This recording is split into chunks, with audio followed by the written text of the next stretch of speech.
Kyiv was, is, and probably will be the main target for the occupiers, because they understand that all decisions are made here. This is the heart of the country. Russia's war in Ukraine is not over, and in Ukraine, civilians are shaping the narrative of the war. On the 24th, like many others, I woke up, I think, 5 minutes before the first explosions. My best friend and I had an agreement that if a large-scale war began, we would meet and think about what to do next.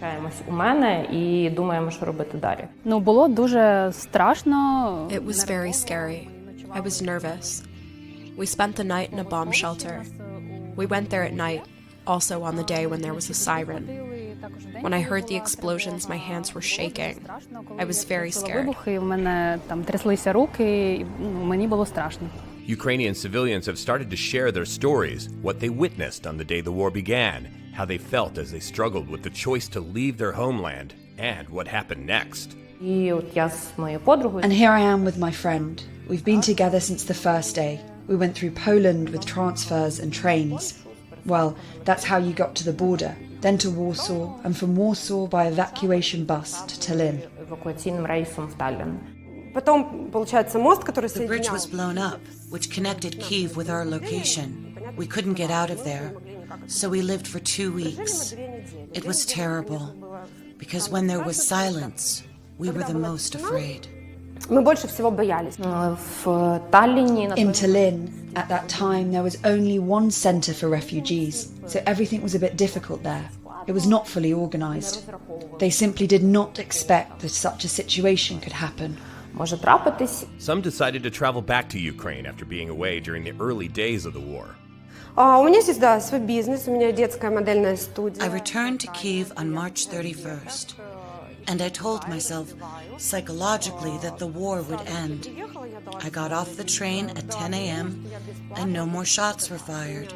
And thank God, since I have been here, only a couple of rockets have been fired.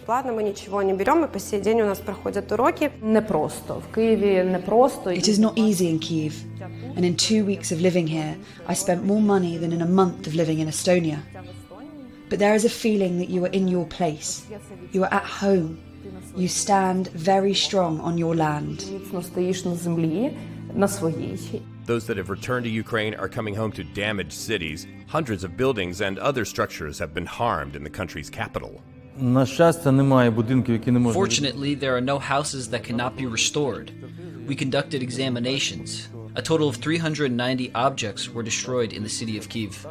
Children do not return to the cities yet. They stay in safer cities. Because there is a possibility of rocket bombings, this is a huge danger for everyone. As civilians make their way back to Ukraine, unable to stay separated from their homes, many wonder about their future. I have a daughter, she's 15 years old already.